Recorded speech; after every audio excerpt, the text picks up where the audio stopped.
Jackson Ude don't come. This man is always releasing weighty allegations against anybody who wants to, especially Tinubu and his people. He talked much about Buhari. I think about APC since he was in PDP, or maybe still in PDP, which I believe. But I don't think these ones are really fighting for Atiku. He's known for releasing weighty allegations, and at the end of the day, nobody goes after him to even sue him that you did this, you did this, you did this, you did that, you said this against somebody. Nothing. Or is it because he's not in Nigeria? Of course, I don't think because of that, because the world is a global village that anybody can be reached at any point in time. He has been levying heavy allegations, weighty allegations at that, to most of these politicians. So what is he up to now? Jackson Day, yes. Jackson Day, yeah, a former aide to Jonathan. In a series of social media posts, Mr. Jackson Day, a former presidential aide to former President Goodluck Jonathan and publisher of Point Blank News, has made startling claims about the political figure Bola Ahmed Tinubu. According to Ude, Tinubu was banned from entering Chicago, United States for a decade due to allegations related to drug trafficking and bank fraud during his time in the city. These allegations surfaced in the wake of the U.S. District Court proceedings held in Northern Illinois, where a case against Bola Ahmed Tinubu was filed by Alhaji Atiku Abubakar, a former vice president of Nigeria and the People's Democratic Party (PDP) candidate in the 2023 presidential election. During the court process, Jackson Ude, known for his active presence on social media, took it upon himself to monitor the proceedings in Chicago City. Following the conclusion of the court session, Ude claimed to have received information from an anonymous source, whom he referred to as an informant, that Tinubu had been barred from entering Chicago for a period of 10 years.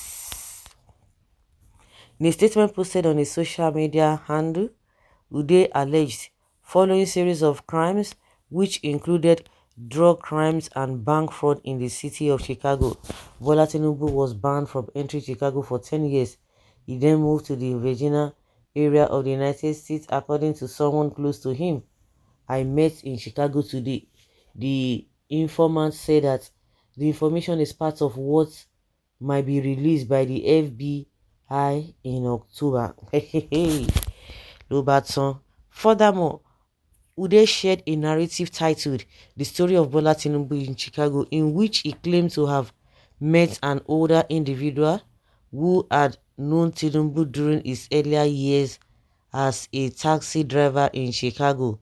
According to his source, Tinubu allegedly played a significant role within the drug trade community, serving as a financial intermediary and consultant for drug dealers in Chicago during the late 70s and towards the 80s. Okay. Ude reported that this source disclosed Tinubu was like the cashier, the banker and financial strategist and consultant for all the drug dealers in Chicago. He said once they make sales, they go to him to keep or help bank the proceeds. He said any Nigerian around 50 to 70 who is still in Chicago knows the story of Tinubu very well. Ude wrote, as at midday, I was already at the U.S. District Court.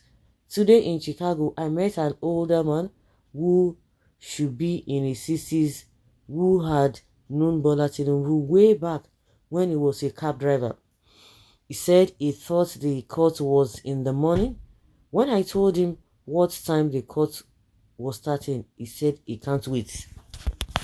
Before he left, we chatted. He didn't know my interest but just felt comfortable chatting. He said Tinubu's story is well known amongst older Nigerians in Chicago. He said While Tinubu was a taxi driver, he was also cleaning money for drug dealers. He said Tinubu was like the cash cashier, the banker, and financial strategist and consultant for all the drug dealers in Chicago.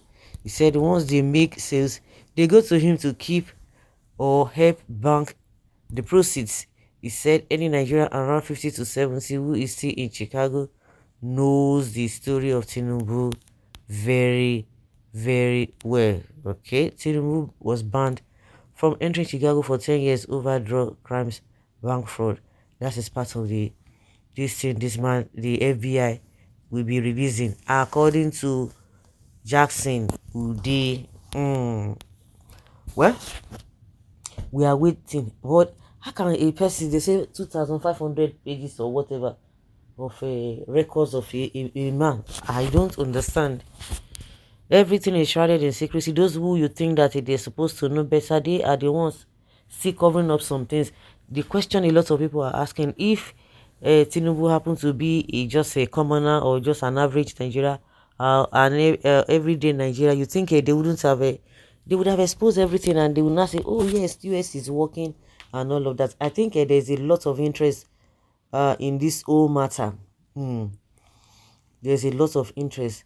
I'm sure if Jackson Day is not sure of what he's saying, he wouldn't have come out to say it. But all I know is that he should have been arrested by those who he has by those he has challenged and all of that, or he has levied a, maybe if they call it a false allegation against them, they ought to have arrested or sue him. He can be sued anywhere. That's just the way I see it. It's just like a Simon Ekpa too.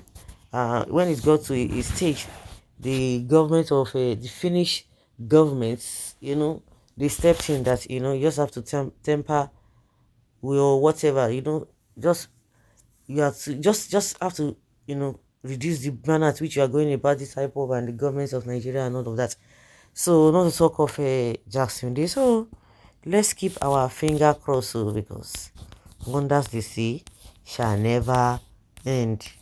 I feel if there's anybody who is not happy with this falsehood, if you want to put it that way, by Jackson Ude, like I said, this is not the first time. They should just go after him.